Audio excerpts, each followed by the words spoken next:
Hey everybody, I'm excited to talk about Nita's incredible plastic-free deodorant, especially if you want to use less plastic. This is a product that you will love. And you want to know the best part? It uses the same trusted formula as their regular deodorant, but with more sustainable packaging. Let me put these here. It uses non-sticky, dry-feeling texture, making the application a breeze, and you'll love the clean ingredients. It is aluminum-free, paraben-free, vegan, and cruelty-free, featuring simple yet effective elements like coconut oil, shea butter, and it provides up to 72-hour odor protection. So far I'm enjoying this lavender rose one, but there's these other scents here like the citrus and herbal musk. There's also the cucumber and mint. My mom really wants to try this citrus and herbal musk, so I'm gonna give her this one a try. So there you have it. 3 plastic-free deodorants would normally be $39, but if you use my link and code SNARLED2, you'll get them for $27. That's over 33% off. This offer is available site-wide, but only for a limited time, so stock up and save. Hi, I'm Steffany Strange. Want to hear something scary?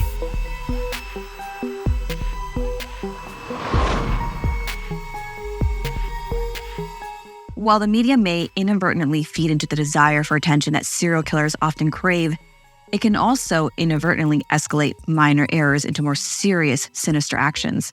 However, no matter the mistakes made, the inherent evil within these psychopaths cannot be concealed.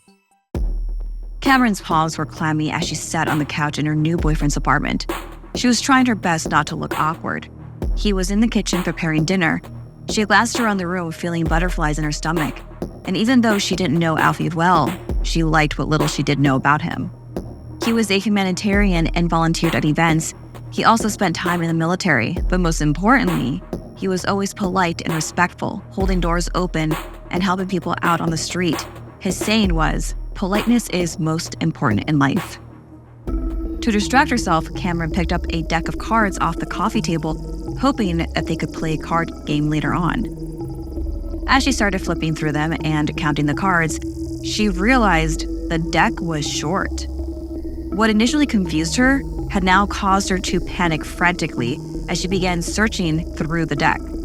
Making a mental note of all the missing cards and counting 6 of them missing, she also noticed that they were all from the suit of cups.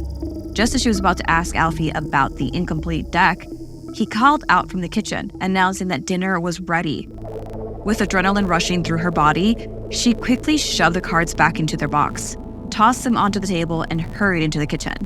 She could feel the sweat forming from her forehead as she struggled to maintain her composure. Alfie stood there looking handsome, but Cameron noticed for the first time something unsettling behind his eyes. When he asked if she was all right, she forced a smile and replied, "Yes, I'm okay, thank you." Although she was anything but okay. You see, that very morning, she had come across an article in the newspaper about the card killer.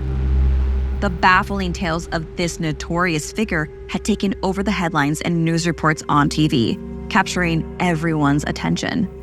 Victims ranged from a man walking with his child to a male college student at a bus stop.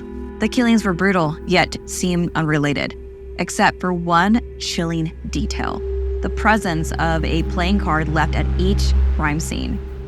It began with the Ace of Cups, then moved on to 2, and then 3. Now, Cameron took a sip of water, attempting to calm her racing heartbeat. The newspapers had reported that the killer had been caught, but more victims had surfaced since then, which means that they might have caught the wrong guy. A witness had come forward describing the killer was someone with military training who would greet the victims with a simple hello. He would order them to kneel before ultimately taking their lives. There had been 6 victims in total, just like she counted earlier. She began to shake.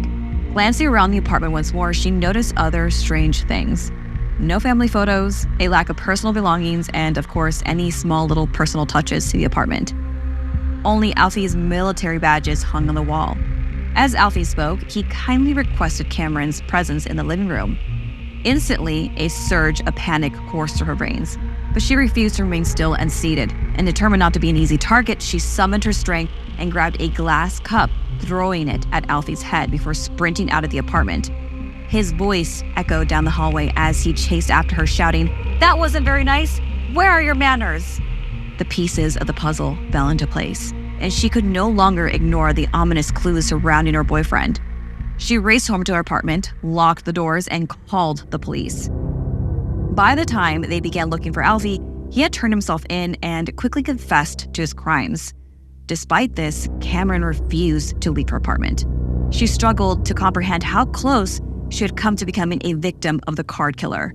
How could her judgment have been so wrong? How could someone so kind be that evil? Terrified for her life, she watched the news coverage, hoping to gain some understanding. They probed the killer's motives. Why the cards? Why did he mark his victims in such a twisted manner? She desperately needed to know. However, the reality proved to be far more chilling than anyone could fathom. Alfie confessed a morbid curiosity, a desire to experience the act of ending a life, to confront the absence or presence of remorse.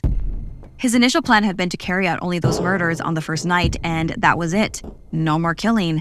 The card left at the scene was simply an accident.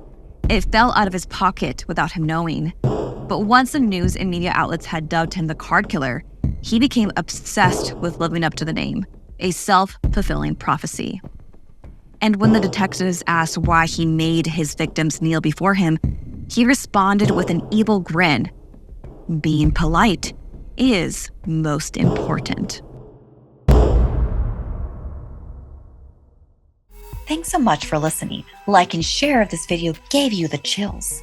And don't forget to subscribe and turn on the bell for notifications. See you next time.